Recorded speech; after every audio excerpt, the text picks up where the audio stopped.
మొన్నటిదాకానేమో వానలు పడతలేదని వాన దేవునికి జనాలందరూ కూడా జపాలు చేస్తే 2-3 రోజుల నుండి కుండపోత వర్షం అయితే కురిపించిండు. పాపం మీ కుండపోత వర్షానికి 30 మంది పని చేసుకున్న బతికే జనాలు వరద నీళ్ళల్లో చిక్కుకున్నారు. మరి వాళ్ళు అవస్థలు ఏంటి ఒకసారి చూడుండ్రి.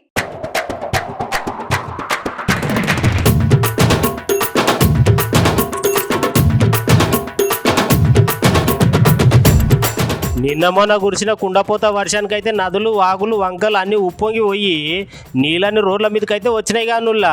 కొన్ని జాగాలనైతే చెరువులకు నదులకు ఆనకట్టలు కూడా దిగిపోయి నీళ్ళని జనవాసాలకు వచ్చినాయి. అట్లా నీళ్ళని ఒకటేసారిగా జనవాసాలకు వచ్చుడుతోటే జనాలందరూ మస్తు ఇబ్బందులు పడ్డారు. ఇండ్లలకు నీళ్ళు వచ్చుడు, నిత్యావసర సరుకులు అన్నీ మునిగిపోవుడు, కార్లు బస్సులు మోటార్ వాహనాలన్నీ నీటిమయం అయిపోవుడు, ఇట్లాంటిదైతే చాలా జరిగినాయి. అయితే ఇప్పుడు కూడా భద్రాద్రి జిల్లాలో అశ్వరావుపేట మండలంలో నారాయణపురం అనే ఊర్లో కూడా వాన బాగా పడుతూనే పెద్దవాగు గేట్లు ఎత్తిర్రంట. అప్పుడే కొంతమంది కూలి పని కోయేటోళ్ళు వాగు దాటుదామని వాగు దాటుతుంటే 30 మంది వరద నీళ్ళలో చిక్కుకున్నారట.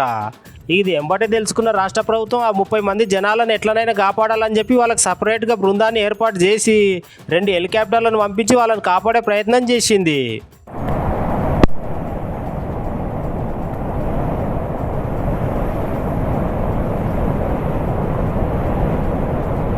వీడియో తీసి పెట్టమంటున్నారు అందరూ.